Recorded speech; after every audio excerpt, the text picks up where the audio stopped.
Do you know what time it is? Welcome to San Antonio.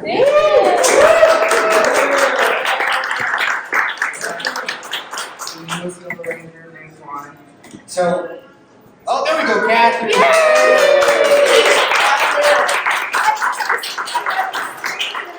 Hey guys. Sorry. No, it's okay, my bad. So, Isn't she adorable? I love Charlie. once and always. Yes. So I kind of want to start at the beginning with there. So were they already working on? Were you guys already kind of knowing what's going on with Once and Always, Catherine, and then Charlie came on, or did Charlie get cast and then it kind of like developed around that? We were in talks for almost a year, and the script changed somewhat because Jason was going to be originally a part of it, and then he decided not to do it.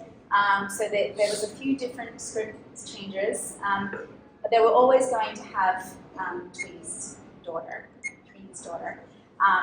But yeah, I don't know, when did you come into the, I wasn't actually sure when she came into it, but I knew, I had gotten the script and been asked probably, when did I sign, like maybe March of that year, April, something like that? I found out in like July that I was offered the role. Oh, really? So yeah, it was during April. So I remember I was at a martial arts competition when I got the audition for the role. So I was doing my self-tape in a hotel. And after that, I didn't hear back for a couple months. I moved on already. I was like, okay, you know, they didn't want me. I moved on. I was like, it's done. And 3 months, 3 months later, I'm told that I got offered the role. And my parents knew about it. Like, my mom is right there. So yeah, so they were hiding it for like a couple months, and I was like, oh, okay.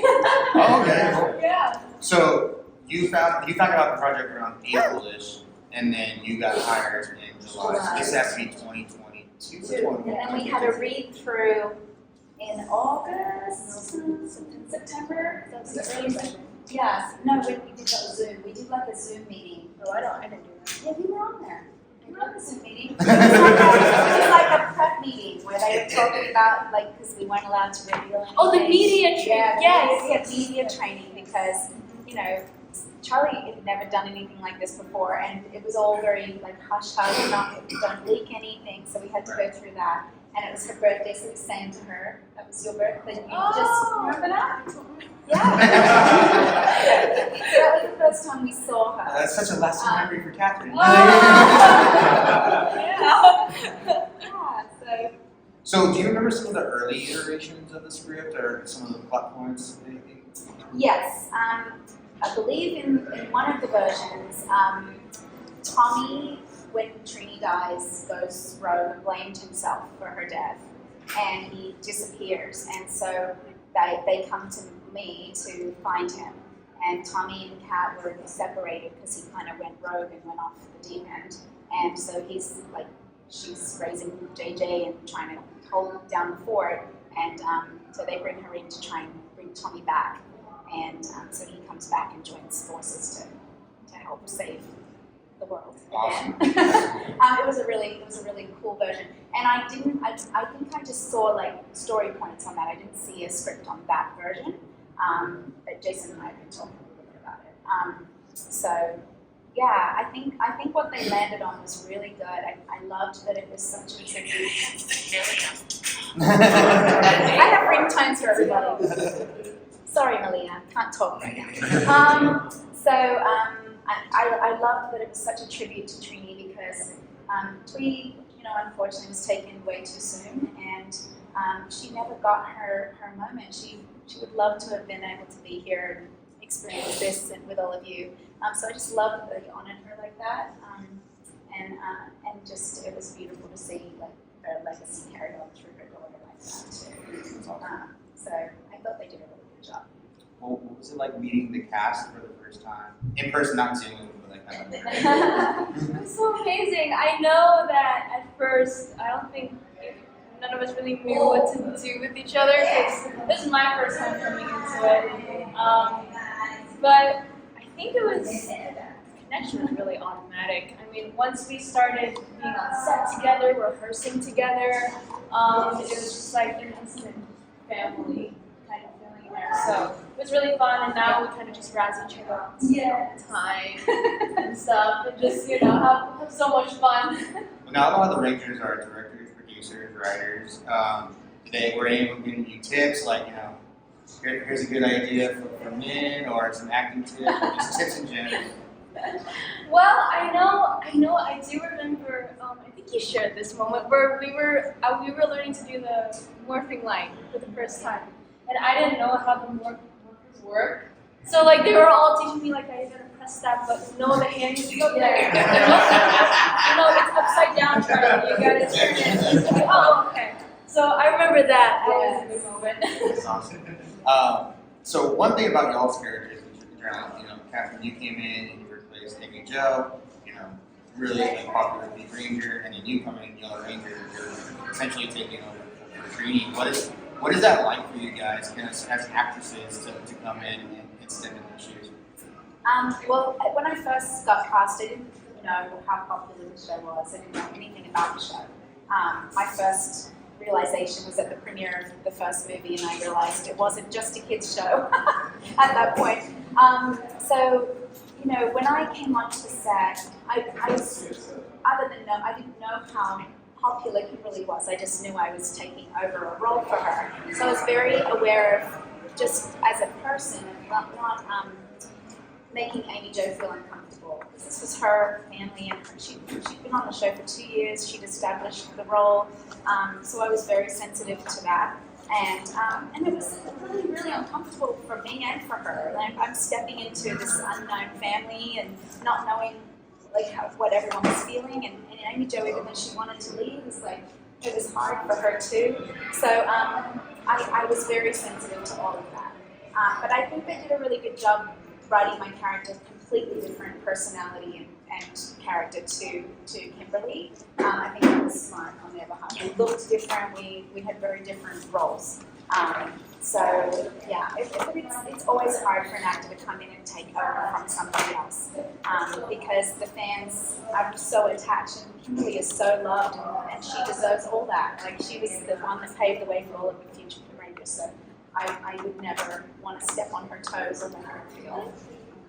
I think it was good for you too, as well. You got like 7 or 8 episodes to introduce your character, or you know, be taking over as Big Ranger. Yeah.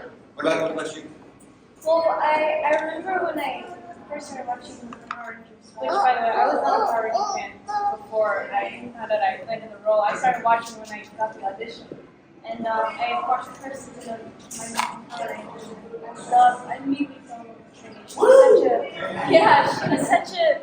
She's such a positive force and brings so much light to the world. And so being able to play her daughter, I mean, that was a huge thing. So I was very grateful. Do you have any idea, like, the fandom you were walking into? No, really. I mean, I know that I found out I landed the role, and in August, PMC 2022, my mom took me. You need to see what this is like.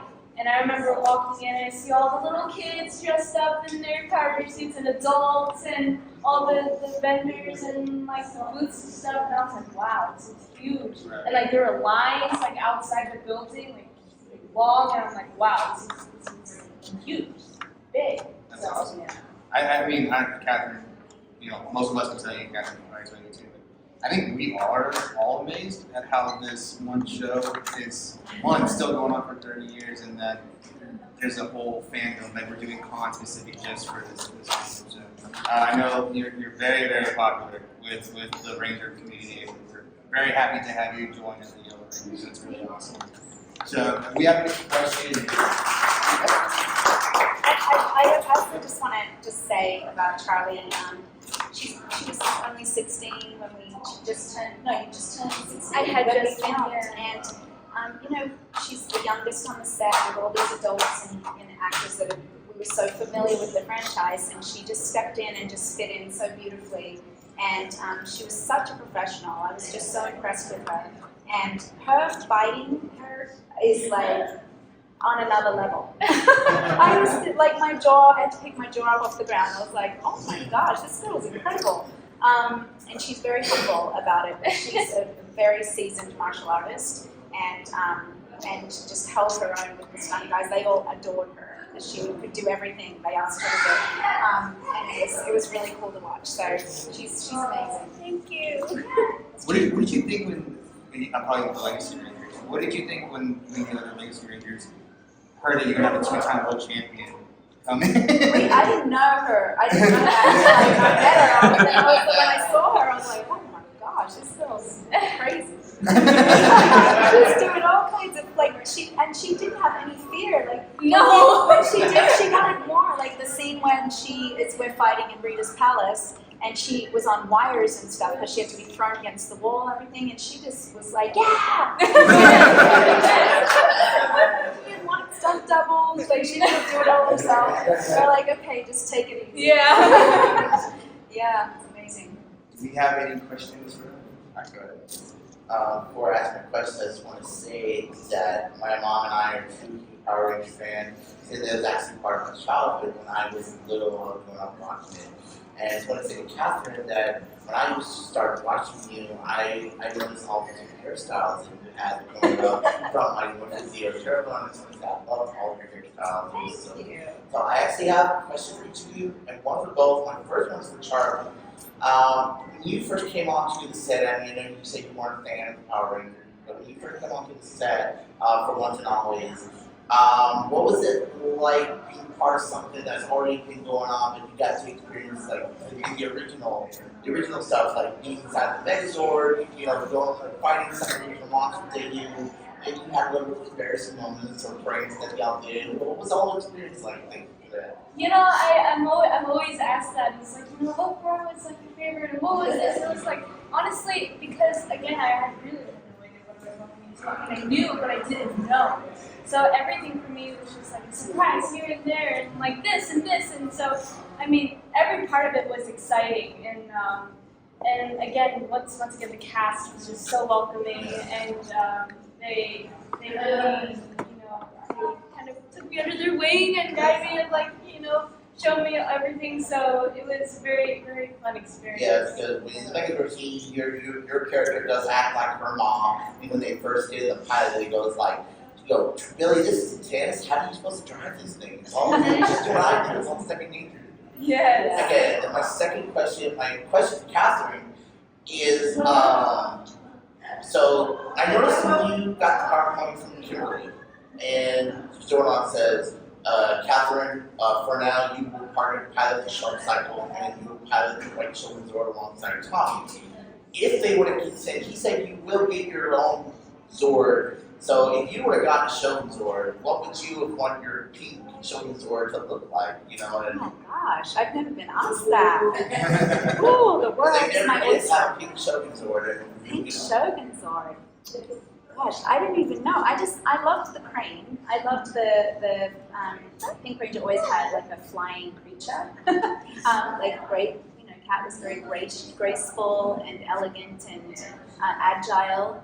So I would say definitely wings. Definitely something with wings. Okay, my question for both of you is like, if like say along the way, I know you said you haven't watched Power Rangers, and if you ever decide to watch Power Rangers, what would be a team that you both would like to like your characters to team up with, like in the future, or in I always say the same thing. I loved Time Force. I loved the whole travel back in time. I thought Jen was an incredible leader. We always tease Jason Fong because he's like, I was the leader, and Aaron's like, no, I was the leader. I'm like, Aaron was the leader, Jen's the leader. But anyway, I just loved that season. I loved the storyline. It was really cool. So yeah, I'd like to team up with them. I don't know. I would say just the original Mighty Morphin Power Rangers. You got to team up. Yeah. Like an archival of Trinity, but it just morph, where she teams up like one mother's daughter. Oh yeah, that would be I mean, awesome. Time Force, yeah, Time Force there. Like it's like the Wild West episode where Yeah. when she goes to the path And she meets up with herself. Yeah. with her ancestors or whatever. Yeah, that would Well, technically, Minh technically saw her mom in the grave. Yeah. So they kind of teased that. Flashback. Yeah. You got a question right there, Dwight? Question for Catherine and then first Charlie, you did an amazing job taking the mantle. Thank you. Yes. Good job. Hope to see you in more things. Yes. For Catherine, what was the big differences between filming a TV show and then moving on to the blockbuster Turbo? Like, what were the big differences you felt doing? It's funny because the first movie had this giant budget, so it was very different for them. They wore different suits. It was just, everything was on a much larger scale for them. It didn't feel like that with Turbo. It really felt like an extended version of the series. Other than, you know, Jason and I got to travel to Tennessee and Northern California. Johnny got to go to Hawaii.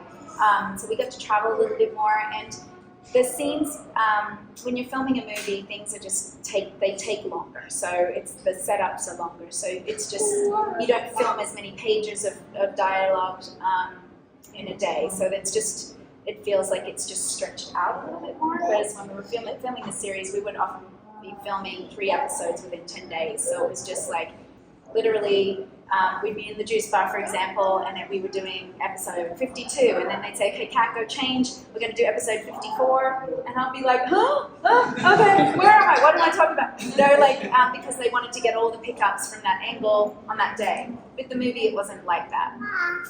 And then we got to do, you know, when we didn't even do read-throughs when I was on the show. Like, that was like a luxury for me when we did Once and Always. I was like, oh my gosh, we're doing a table read, this is so exciting.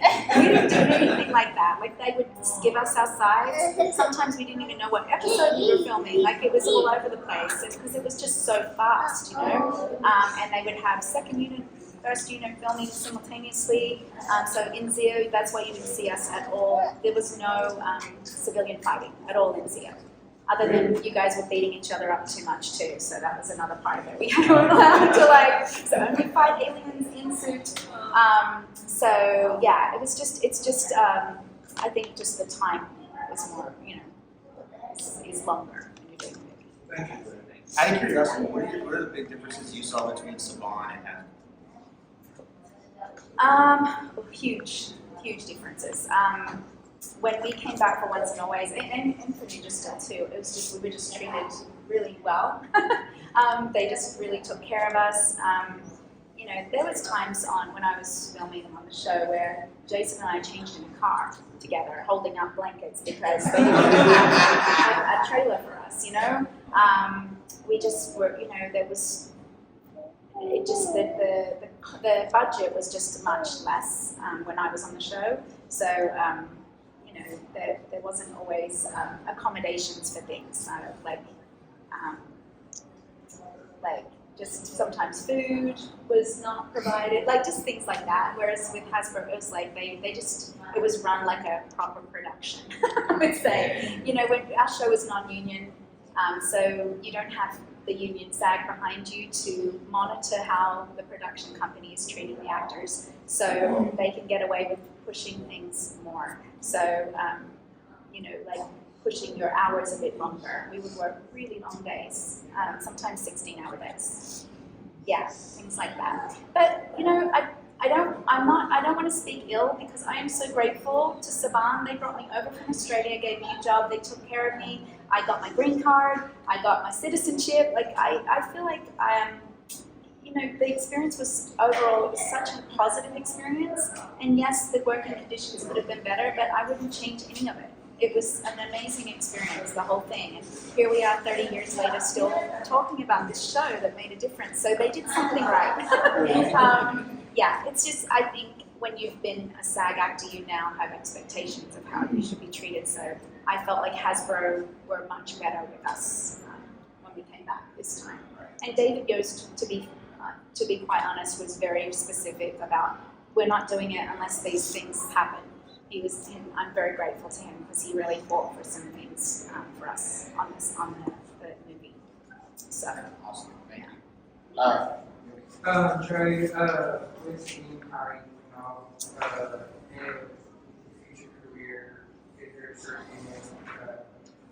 how you guys might be wanting to look at, like, like the TV show, and then you guys be like a action hero, and your future careers, your martial arts background, and your certain projects that you might be excited to be wanting to work with. Like, oh, I want to work in a horror movie next time, or like a superhero movie next time, or like something like that. Honestly, I'm right now, I'm kind of Enjoying the ambiance of it. yeah, and honestly, just really open to any possibilities. I love acting. I love my martial arts. I love singing. So You're every optimistic opportunity. about Yeah, every opportunity I get, I cherish and I really take full advantage of. So yeah, right now it's kind of just like throw something at me and see what happens. Yeah.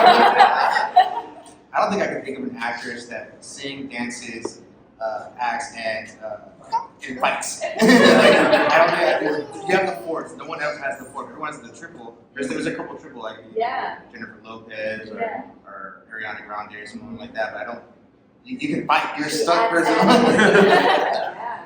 As I'm surprised Marvel, DC haven't called. I know. Marvel, come on. DC. Get on it. Well, DC. Any other questions? There you go. Actually, this one's for Catherine. Did you enjoy playing a hero role or a villain role? Evil cat.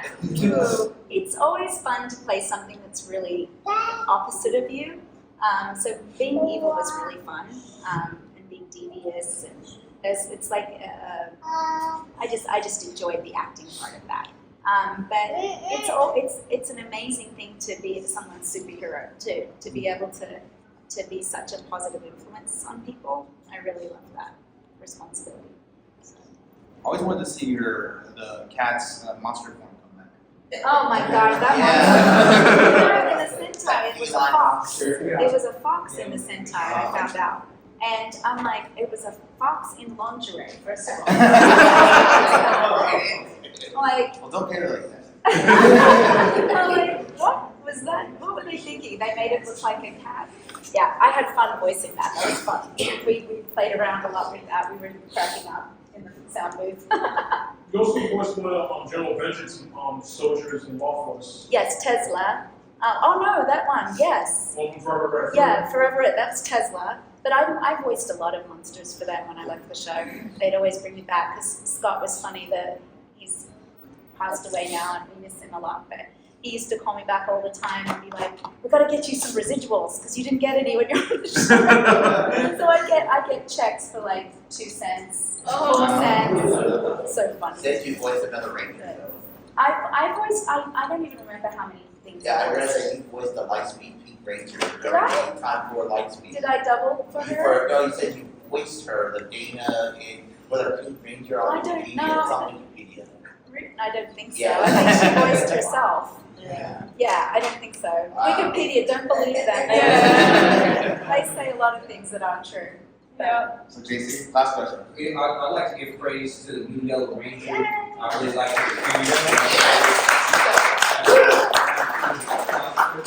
And I just want to give you some praise because you're new to the team and you really just took the yellow role and just made me so excited on April 19th. I think it was 2 years ago or a year ago.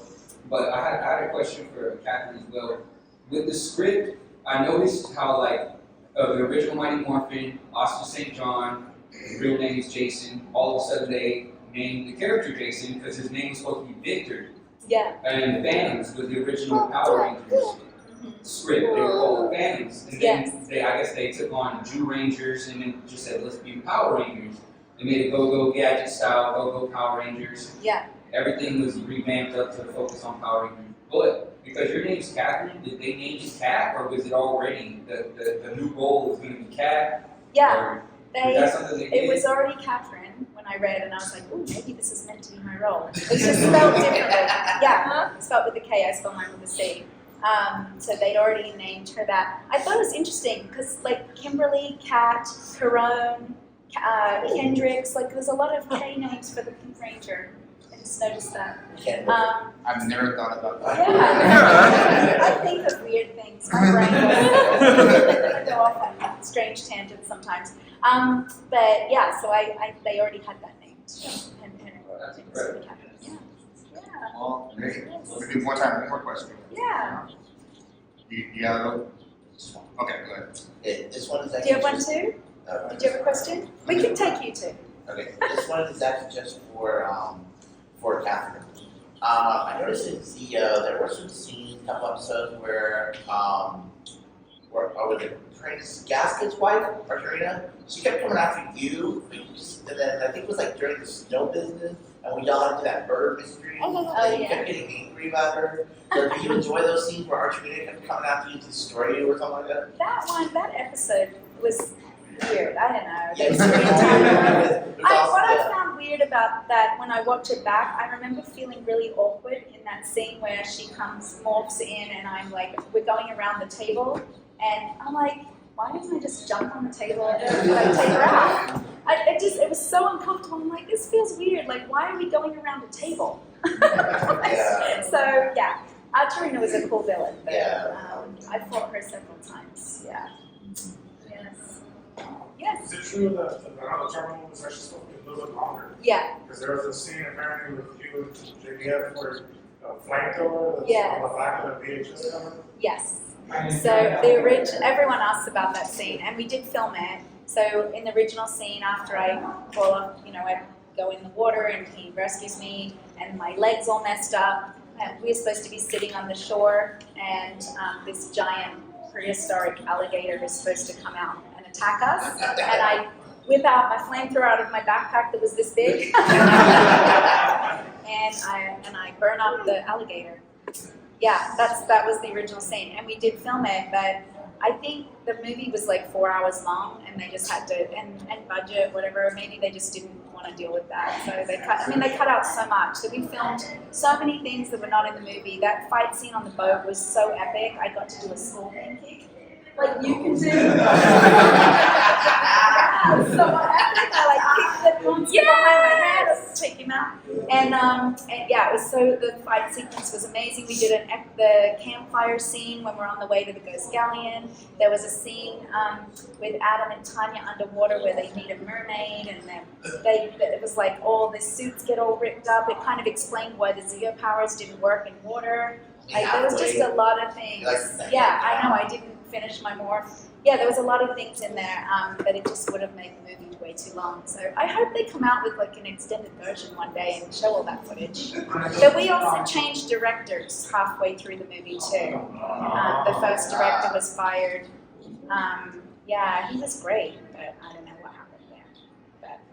But, what's that? Yeah, I don't know what happened, but he was great. And then Shuki Levy took over for the second half of the movie, so we had to reshoot some things. Yeah. So. I just see Charlie like, I wish I could have a flamethrower. Yeah. It was fun. Scorpion kick. All right, She would have guys. held the flamethrower in a tow as she kicked it. On the wire too. Yeah, on the wire. Floating on the wire. Just add everything to it. Yes. All right, guys. Well, I appreciate you guys coming out. Catherine, I know it's been a while since you've been in San Antonio. Thank you. For Yes, coming in. thank you. Thank you for coming for your first time to San Antonio.